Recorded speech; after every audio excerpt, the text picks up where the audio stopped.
होली खेले पुड़िया में रंग ले ले। आवतानी होली खेले पुड़िया में रंग ले ले। ठीक से लगावे दी हो करी हो चली माना ए माना। जितना मन करेगा लगाना जीजा जी साबुन लेते आना।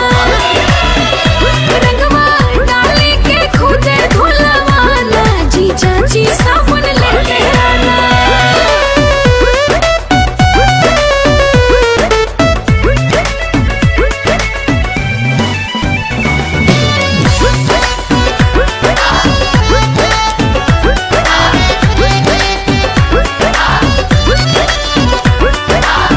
व्हाट्सएप पर देखनी जब से फोटो तहिए से मन बिगाड़ गइल बा।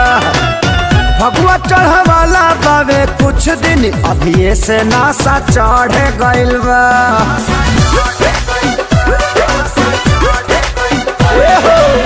व्हाट्सएप पर देखनी जब से फोटो तहिए से मन बिगाड़ गइल बा। भगवा चढ़े वाला बावे कुछ दिन अभी से नासा चढ़ गइल बा। आइए ना जल्दी जीजा आप ही का वेट है। दीदी के शादी में हम दोनों का भेंट है। पहिले रहलू बच्ची अब तो हो गइलू जनाना जनाना।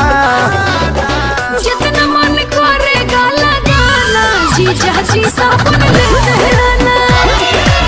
रंगवा डाली के खुद धुलवाना जीजा जी साबुन लेते आना।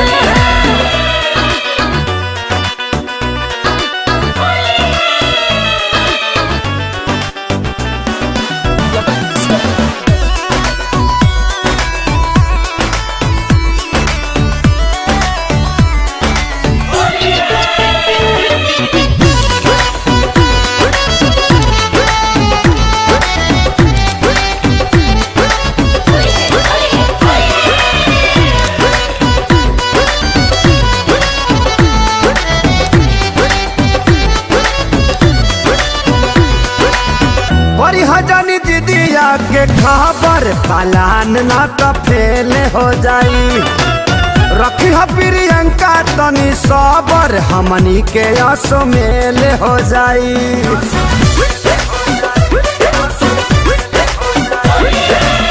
बड़ी हजानी दीदिया के खबर पलान ना तो फेल हो जाई। रखी है प्रियंका तनी सबर हमनी के आंसू मेल हो जाई। आइए खेसारी जीजा राज नहीं खोलूंगी। प्यारे आजाद सामने हाथी से ना बोलूंगी।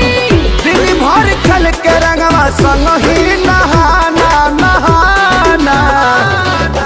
सोनू देवरवा को ले आना जीजा जी साबुन लेते हैं।